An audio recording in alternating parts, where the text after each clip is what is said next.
guys, welcome back to another edition of Gold Prospecting at Home. Making your own tools. Yeah.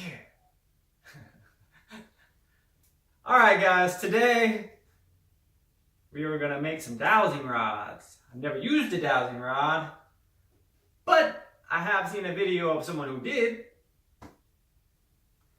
And I'm not sure I believe it, but it seemed to work for them, so I'm going to give it a go. There ain't much really to a dowsing rod. All it really is a metal rod. So, I went to Lowe's hardware store and I bought a copper rod. Cut it in half. Now I got dowsing rods.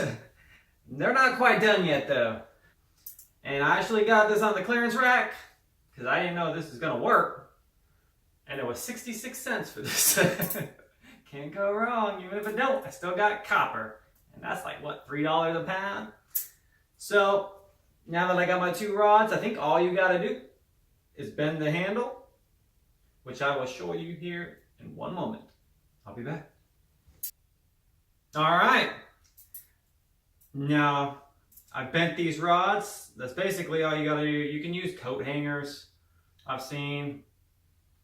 I just bought these copper rods and I bent them. It looks kind of like a 90-degree angle.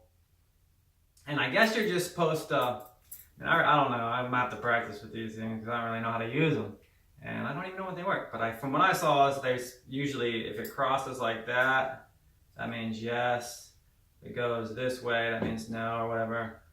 And I've seen people, you know, there's barely anybody I've seen do this, but you could kind of find concentrations of metal and stuff like that that could give you a point to look for, to dig and prospect and do a test pan at.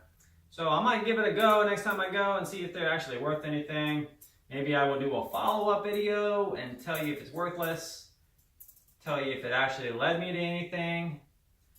If anything, if like a bear or a tiger comes to me while I'm prospecting, I got weapons.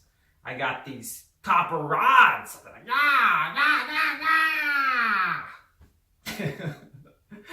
Until next time, I will see y'all later.